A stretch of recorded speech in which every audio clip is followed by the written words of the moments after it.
Okay, now it's time to actually weave. And what I've done is I've taken the color that I chose to use as my border color. You can choose to use another color, but you're going to wind up seeing little flecks of it along the edges. So that can be a design choice for you. But for now, I recommend that you use the same as your border color. It gives you a nice crisp edge. It's the only place that you see your weft, which is what the horizontal thread is called, becomes visible here.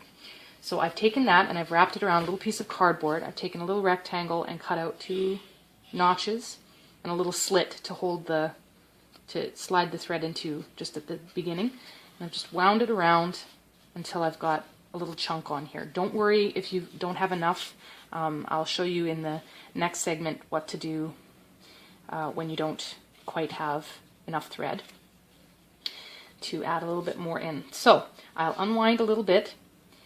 And then what I'm going to do is start on shed 1, which is, I'm going to move I work with lifting and dropping these threads behind these 2 bars. In this area here is where I will manipulate them. So shed 1 means that all my open threads, I want them to be above my heddles. I'm going to open it to shed 1. And I'm going to take my shuttle, and I usually go from left to right. I always start from the same way because you eventually build up a muscle memory. Then I can once this shuttle is in between, it's where it needs to be, so I can relax this hand and move it away now and use it to manipulate this. I'm going to pull it through, and this will all be it'll be a little bit messy and slightly confusing for the first couple rows, just the nature of it as it starts to, your tension works itself out. Just going to wiggle that down to the base, and I'm just going to push in a little bit. I don't want to crunch them together, but I do want them to be, I know that the width is about 1 inch and, I don't know, I think it's about 1.5 inches.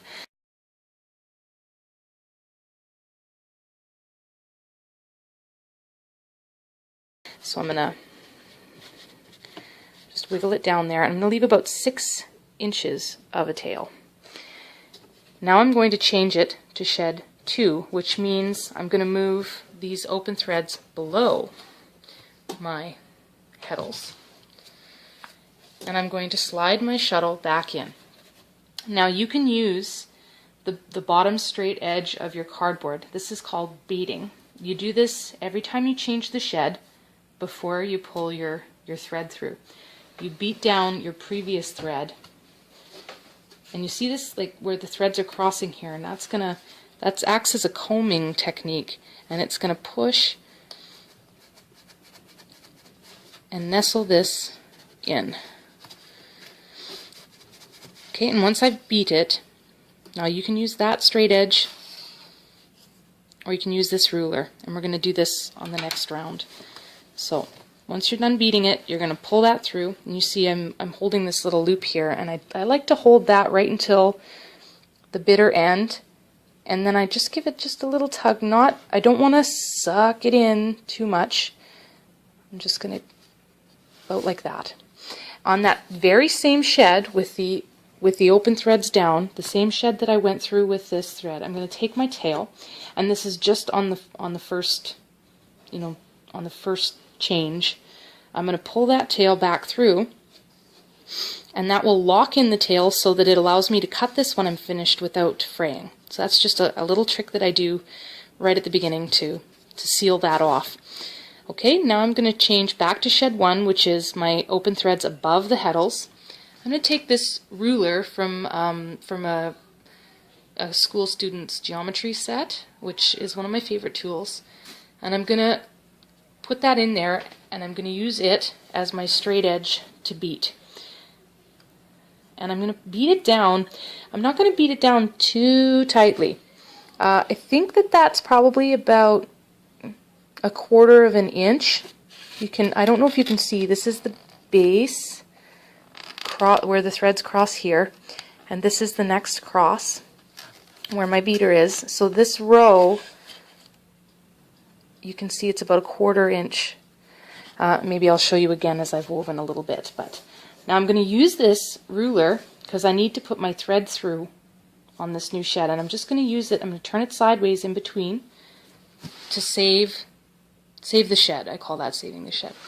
It allows me freedom to work with both my hands and the thread. It's really good for beginning. Now I'm going to ignore my tail now. It's done. It's good for... Okay.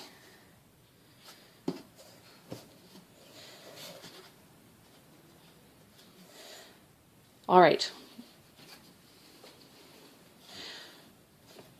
So all I do is change it between the open threads below and the open threads above. I beat it down and I pull my thread through. Change the shed. Beat it down, save the shed. Put my string through. Push down. Beat it, put my thread through. Threads are up. Beat it, put my thread through. So we'll continue this in part 3.